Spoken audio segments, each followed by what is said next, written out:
With me is Jay Bousada, the CEO and founder of Thrillworks, a sought-after digital acceleration partner and leader in building digital experiences. Simply put, if it lives on a screen in the digital world, Jay and his team build it. Jay began his career as an engineer, where he first discovered his love for solving problems that others had become too numb to see. His passion for challenging what's been done before, coupled with his fascination for digital experiences, led him to create Thrillworks in 1999. Like 1999, can you imagine? And he's still the driving force behind everything they do. Before I turn to Jay, if you're an entrepreneur or aspiring to become one, I'm sure you have many questions about how to do entrepreneurship the right way. Please send me your questions by email, contact@laurentnotin.com, and I will make sure I take time to answer them. And I'll ask my future guests to answer the most challenging ones.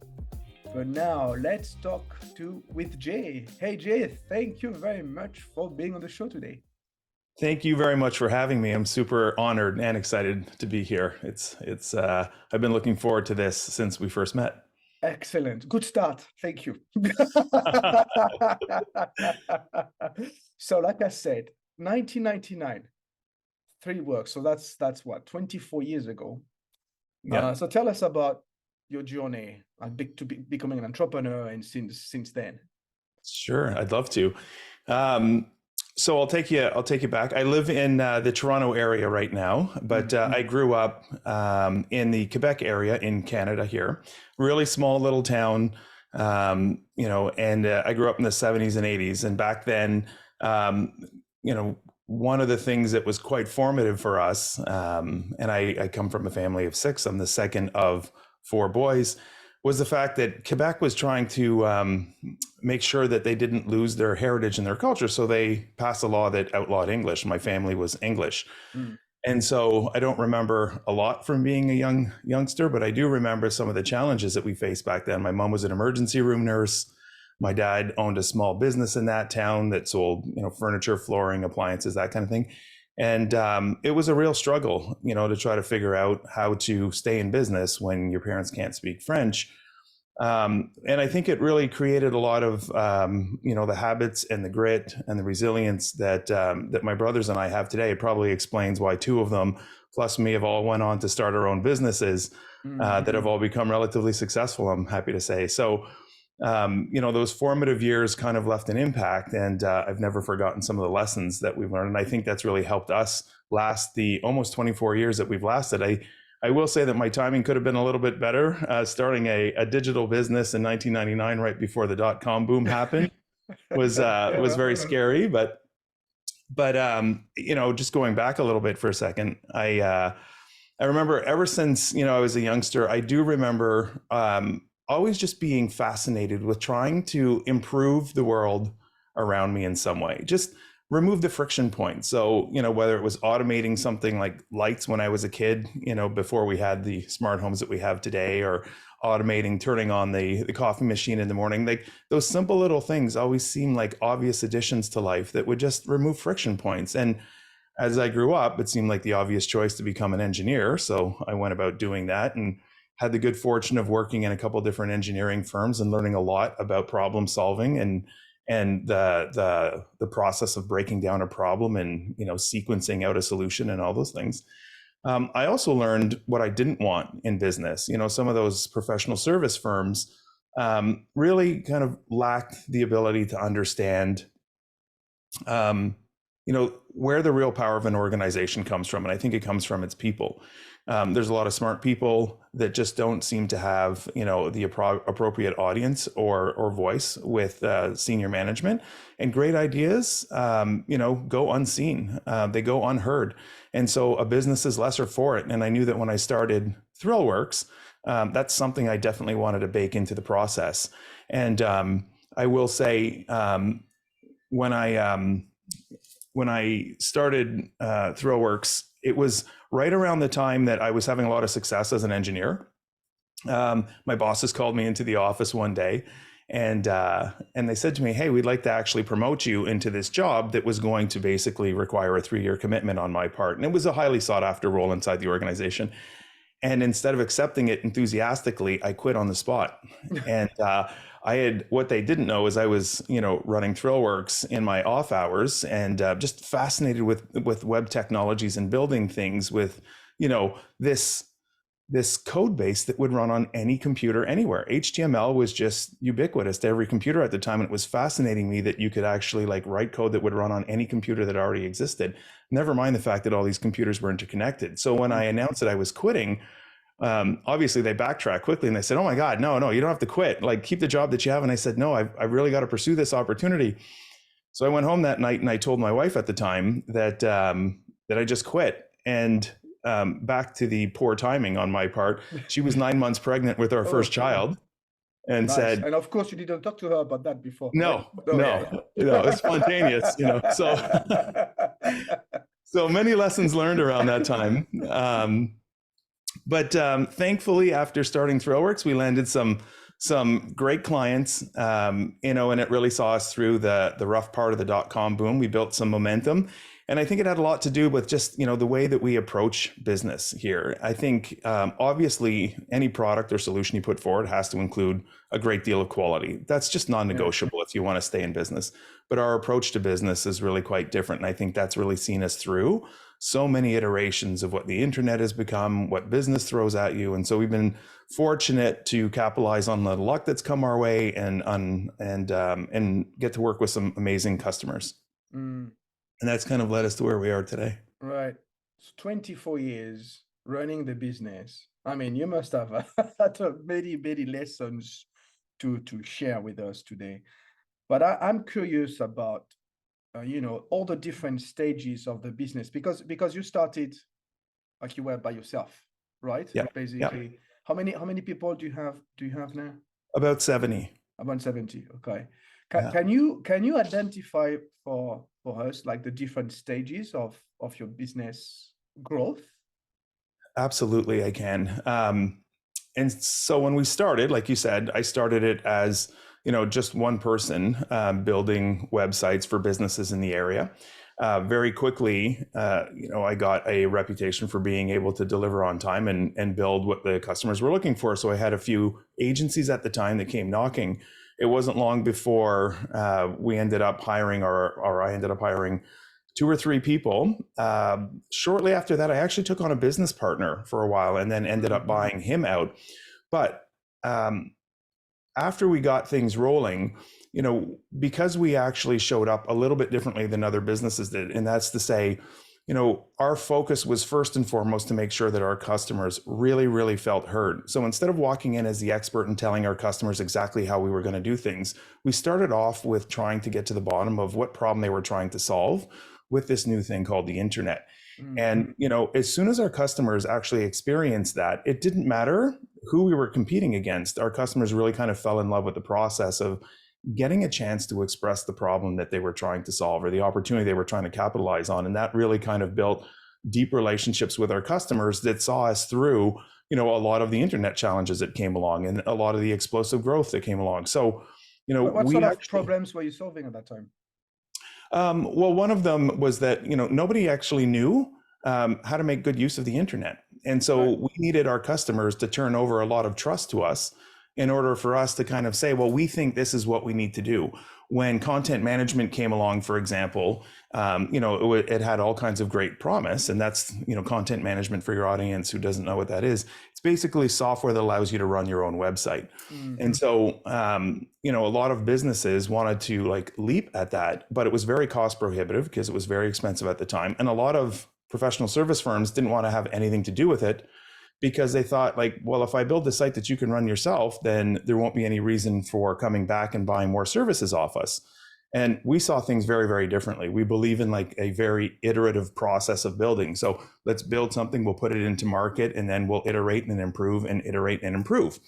And so figuring out how to make use of the new technologies that were emerging, figuring out how to like use the internet effectively for businesses and deliver services to customers who were unfamiliar with how to use the internet. These were some of the challenges that our customers were putting forward to us. And we were only too happy to jump in and figure out how to do that for them.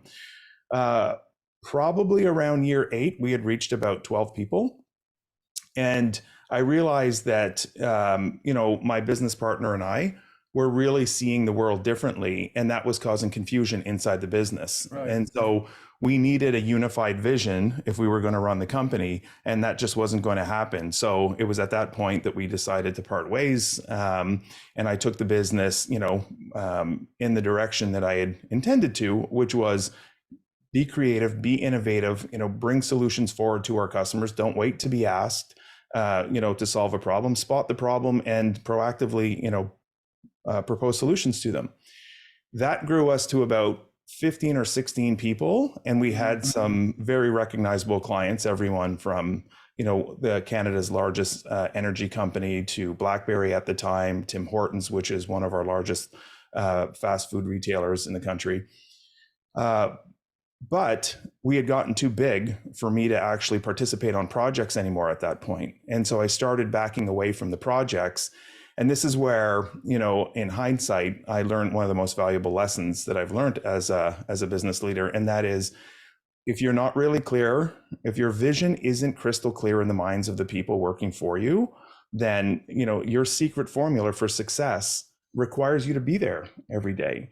And so the only way to scale, the only way to empower smart people to, move at speed and do their job well is for them to understand what the vision of the company is. And I didn't do that around year 12. And so from year 12, we were having great success, but things started to get a lot harder from years 12 through year 17. So 2012 to about 2017. Because I just didn't publish the values that we were making our decisions with and the vision that the company was operating under. And so a lot of people were making the decisions they thought I would want them to make, but they weren't really the decisions that I wanted the company to make. And so one day in 2017, when I walked in, I realized that I just did not love what we had become. We had drifted really quite far from the success that we were having up to 2012. And I had 3 choices. I could sell the company, I could shut it down, or I could take it back to our founding principles and make the company what it had intended to be in the first place. And I chose the third option. And then in doing so, it forced the question, well, how do I go about doing that? And I knew that if consciousness comes from the top, meaning, I had to start with me.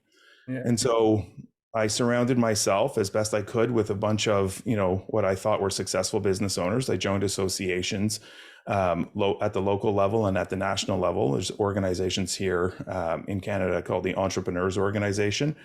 I joined it. And then I found myself a leadership coach, not a business coach. I knew that what I lacked was leadership skills. I didn't want somebody telling me how to run the business. I wanted somebody holding a mirror up to show me how I was showing up as a leader.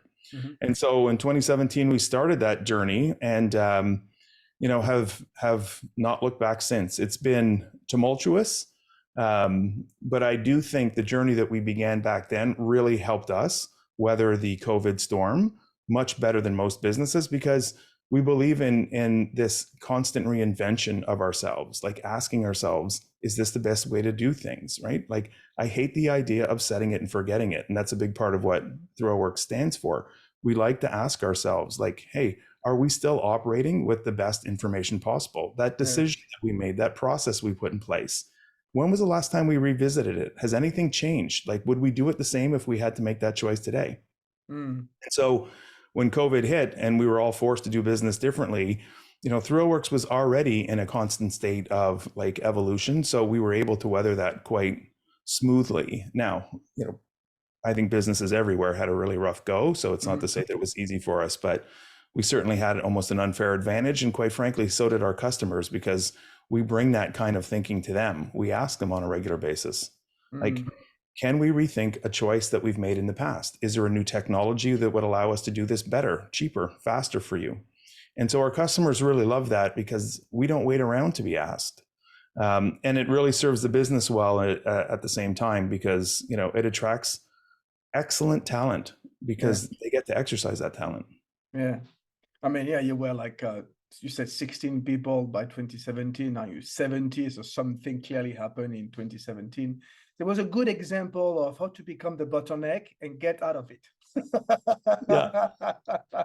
I love your belief system. I've heard you talk about bottlenecks, and I am a huge fan of the bottleneck concept. Yeah. So, I support that. That's one of the reasons I was so excited to get to talk to you, because it's a rarity to get to geek out with somebody on a concept that I just think is so undervalued in the marketplace. So yeah, usually I ask my guests, to give me an example of when they were the bottleneck, but you just did.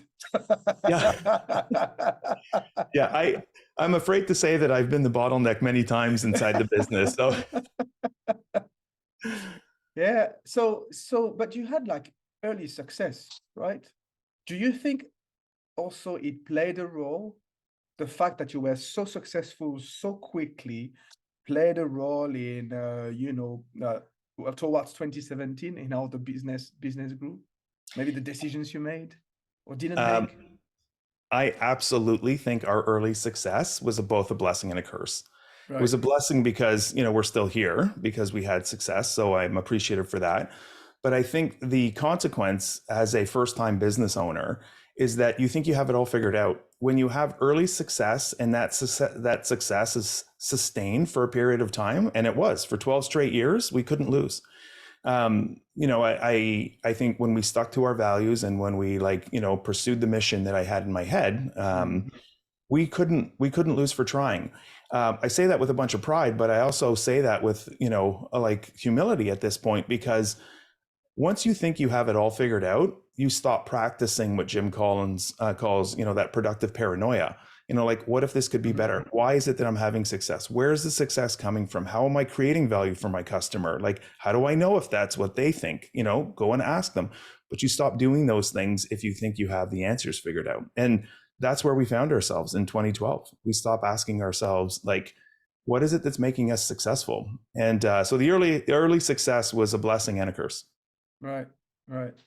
And the other very interesting aspect of what you said, which is another important topic, is you were talking about the importance of going back to the basic, the purpose, basically. I'm a big fan of Simon Sinek's Start With Why. I've been talking about it on this show several times. You clearly mentioned that you lost the purpose, you lost the original, raison d'être in French. Yep. Why the company exists, and you had to come back to it to find success again. And so I would like to know, what is that raison d'être, and where were you? Where did the company go? How did it drift? Yeah. Well, it drifted. I'll start with that part first. It drifted because I just never shared the raison d'être outside of my own head. I just assumed, assuming anything is dangerous in business, I assumed that people understood the driving motivations behind how I was making decisions at the project level for those first 12 years. Yeah. I assumed that when people were shoulder to shoulder with me, or when they watched me, interact with customers, that it went unsaid how I was making those decisions, but it really doesn't. And even if it does, there is nothing to be gained by withholding the, stating explicitly why a business exists. And ours, to put it simply, is to, expose and exploit those overlooked digital opportunities that every business has, and then capitalize on those opportunities for our customers. Now, that sounds simple, but there's a couple things that had to be in place. And I alluded to this when I was talking about what I learned at the engineering firms.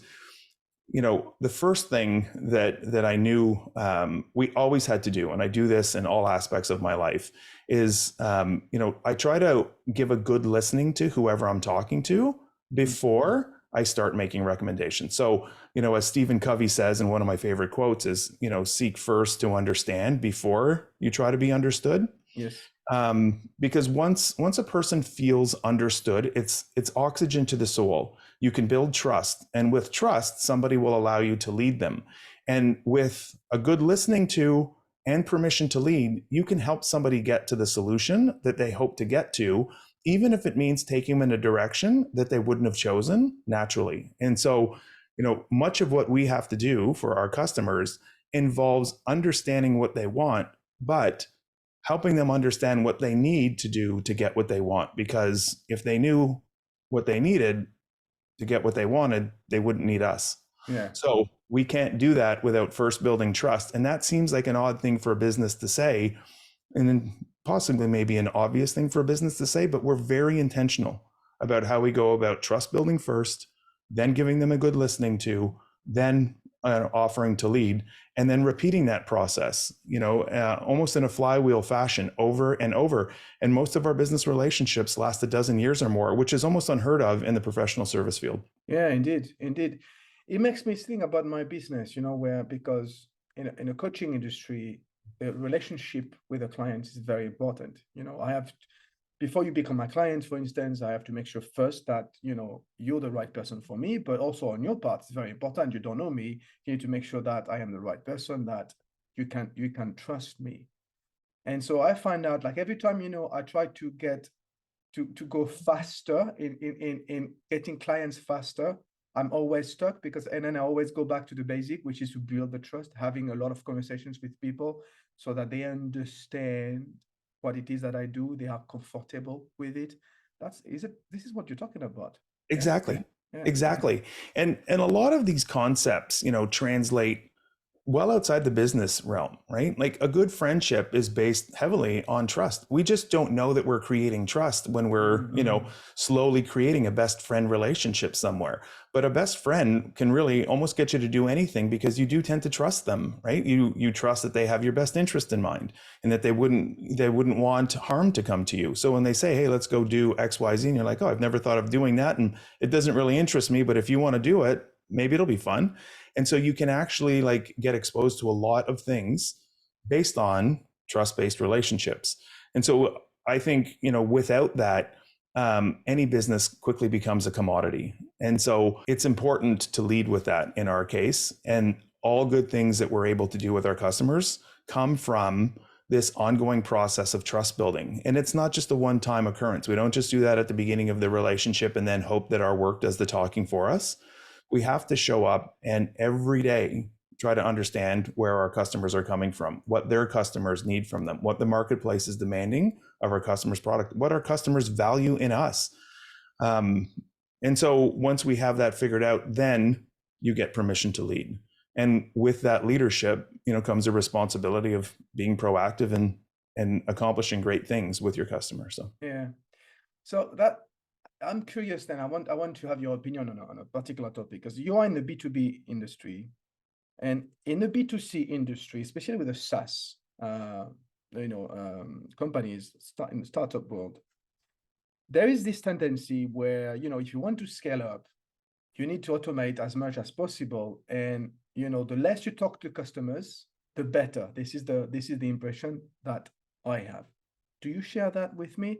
And how can we build trust then in that case? Well, I think it depends what the nature of the interaction is. So, the first example that comes to mind that would support automating something in a B2C world would be Amazon's one-click checkout. Now, when you're in a physical consumer space or retail space, it's a great idea if you want to actually increase the size of somebody's basket or their purchase, to keep them in the store and talk to them a little bit longer, expose them to more product. They tend to buy more when they spend longer periods of time in a store. But context matters. And so to answer your question, when the context changes, then you really need to apply the contextual change to the scenario. So in Amazon's case, they were very wise to understand that people don't interact in the digital space the way they do in a physical space. I might come back to a website 3 or 4 or 5 times in a day, but I don't want to spend 15 or 20 minutes or half an hour browsing the website every time I come.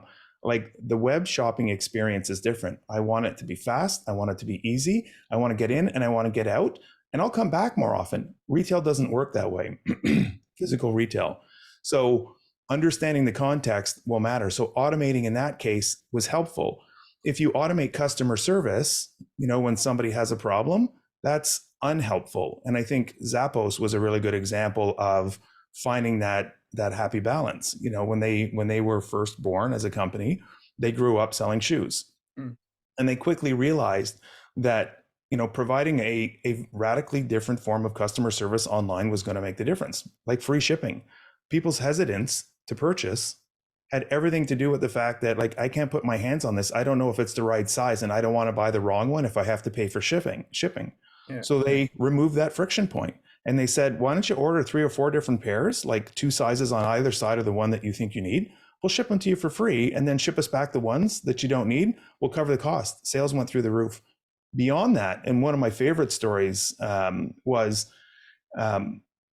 they trained their customer service personnel on how to handle customer service calls completely opposite how everyone else tends to have it. So most call centers score their personnel on how many calls they can handle a day. Yeah. Zappos used an approach that said, you get an improved score depending on how long you take with a customer. Now, we don't want you to drag out a phone call, but like, you get a better score if your calls last longer, because we're making sure that we're giving due attention and time to everyone who calls. And they had somebody apparently who spent 8 hours on a call with a customer who called in asking questions. And that person is like apparently quite well known for having done so inside the company.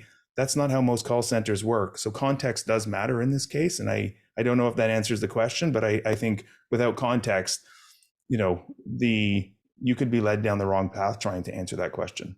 Yeah, thank you. No, it does answer the question, and I've heard that story before. I want to go back to you, the entrepreneur, and the human being behind the entrepreneur. What have you learned about yourself being an entrepreneur? Lots, and I'll start with the importance of boundaries. I think, when I was an entrepreneur, I would work, in the early days, endless hours, and I would try to make up for any shortcomings that happened with, a staff member.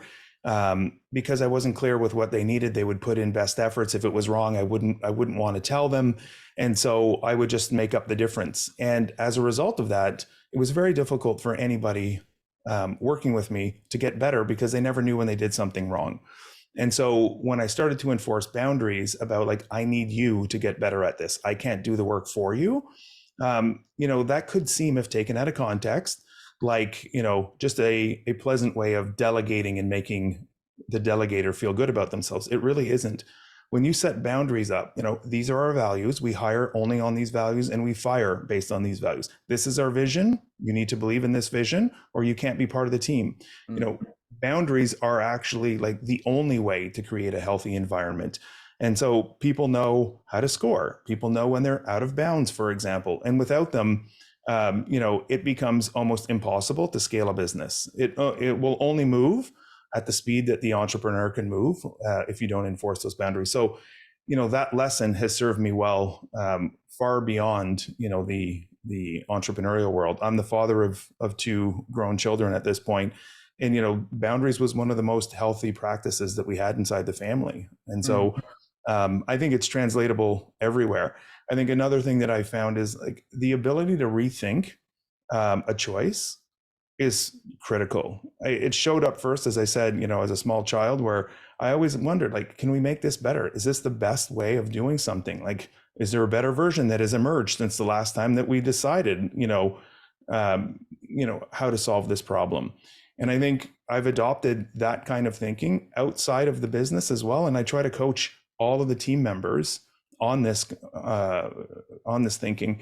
And then lastly, I've really come to understand that it's my job to help grow other leaders inside the business. It's not enough to be a leader myself.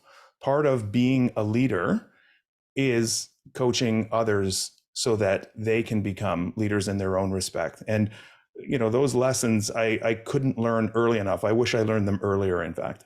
Yeah, well, absolutely. The last one, grow your leaders. Yes, absolutely. Otherwise, you become the bottleneck again. Exactly. Exactly. But you see that all the time. People hiring leaders or so-called leaders, and then they don't empower them with decision-making power because they're going to tell you, well, but I don't trust them. Right. Right. So why the Exactly. heck would you hide them? Right. And your A players don't want to be in an environment Yeah. where they don't feel trusted or where they can't move at speed. And so if, I use this analogy on a frequent basis when coaching anyone inside the company. If I was to say, to somebody, I need you to build me a 4-bedroom house on this piece of property, and that's all the information I gave you, what are the odds that it's going to be right? Even if they're incredibly talented at construction, they're going to make constant mistakes because they're going to be making assumptions on what I want. And when I show up, I'm like, no, that's wrong. No, that's wrong. So the best thing that we can do for talented people is to create a very clear image in their mind of what you're looking for, and then support them so that they can move at speed and execute their craft, feel good about making effective choices at speed, and then coach them on, anything that they do that tends to get in their way of becoming a better version of themselves. Now, you need to find people who want to grow, who want to coach. But I think, it's kind of fundamental on our part not to get in the way of people's success by giving them, by setting them up for failure, by not giving them clarity and the opportunity to succeed. And I think, unfortunately, it took me a little too long to figure that out, but I do think that we're there now as a business. And we have some fantastic leaders inside our company, and we can really tell the difference, as you said. Our growth demonstrates that, and I think our customers are quite fanatical about what we bring to the table for them, and so we're blessed to work with good customers who like the relationships that we have. So then, what's next for your business? Where do you want to take it to? So there's a lot left for Thrillworks to do. Our goal, in part, one of our many goals, is to really change the industry. And I know, there's a lot of businesses that want to think that, but I'd love to show, the business world that there is a better way of operating in the professional service space. I think somebody needs to be first. And I'm happy to be that first. And by that, I mean, going back to some of the first things that we talked about, starting with trust. You can't just provide quality anymore. We really need to create an exceptional customer service experience. We need to build trust-based relationships that last for long periods of time. None of this, one and done kind of thinking, and really help businesses succeed because, they have trust in the relationship that we have. I'd love to show the world a better version of this. And we've seen this on a regular basis, right? It becomes kind of like a watershed moment when you get it right. I think, the first guy that ran the 4-minute mile, nobody could do it until the first person did it. And then after the first person did it, I think it was 30 or 40 people suddenly could do it. It's not like anything changed other than the mindset. Once somebody can demonstrate that there is a better way of doing things, it can cause a watershed moment. And that's kind of what we want to be in the industry, to say there's a better way of providing professional services and building digital solutions that don't have to be the, I'm going to tell you, what to do, and you're just going to sit there and let me. I think the industry deserves something better than that, and we'd like to be the model for it. So we got some road to travel. I think, we need a little more size, and, we need to work on making sure that our reputation continues to get out there for this kind of thing. But I do think it will become, quite an addictive concept once we can actually show the world that there is some value to it. After 24 years, I can still feel the passion in you. Oh, there's still work to be done. I'm not done yet. Yes. Will you ever stop? I don't think so. I actually, on a regular basis. Does your wife know? Oh, well, unfortunately, I'm not married anymore. I think that probably has something to do with quitting my job when she was 9 months pregnant. But yes, I think my partner is very supportive, and she constantly loves the problem solving. She finds it endearing to a point. When I'm always trying to improve the household, though, I think that might wear thin on her a little bit. But no, I don't think an engineer has an entrepreneur has an off switch. I think we're always, trying to improve things. So it may not always look like a CEO role that I hold, but I definitely want to continue to kind of spread the idea that there is real value in rethinking previous choices based on, new context and new technologies and new ways of thinking. So no, I can't see this ever ending. Right. And so would that be the one recommendation you would give to other entrepreneurs? Rethink your previous choices? I think yes, that would be one of the recommendations that I would make to any entrepreneur on a regular basis. Rethink. There's a great book called Rethink, by the way. I think it was written by Adam Grant, that really touches on this and goes a little bit deeper on that matter. I think if there was one thing, if I had one wish and I could go back in time, I think the thing that I would probably do is make sure that like my vision was very clearly stated, so clearly that anybody inside the organization could repeat it. I think doing so immediately repels the wrong employees and the wrong customers, and it attracts the right employees and right customers. And I think it's not a silver bullet, but it's definitely the starting point to getting everything else right. Attracting A players is fundamental, but much of this really depends on having the right vision if you want to attract the right people. Yeah, you talked about it several times. It makes sense. I have another question for you. What are you the proudest of? I think lasting 24 years, has forced us to actually reinvent ourselves several different times. And the adaptability of the business is something that I'm very proud of. I think it's part of any business, right? The set it and forget it mentality is the surest way to kill a business in the shortest period of time. And so, I think that Thrillworks has been successful at consistently asking ourselves, what do our customers need from us, and how do we become that while remaining true to our values? And I think Jim Collins, puts it really eloquently. He said, preserve the core and stimulate progress. So keep your values near and dear, but don't be precious about your strategies and tactics. Like reinvent them as necessary. And I think that is so true. It's something that we talk about on a regular basis inside the company. And it's something that I try to do in my personal life on a regular basis. This is a great way to conclude this interview. Last question, how can people contact you? We would love to hear from anybody who wants to hear more about what we're doing, or even, have more of a conversation on any of the things we've spoken about today at thrillworks.com. Please contact us there or through any of the social channels that exist. We're at thrillworks.com on Twitter, and you can reach us on Instagram as well. Excellent. Well, thank you very much, Jay, for your time today. I really appreciate the opportunity to be here, Laurent. Thank you very much. Thank you for listening. If you like this show, leave a review on your favorite podcast platform so you can help inspire more entrepreneurs. See you next time. Bye for now.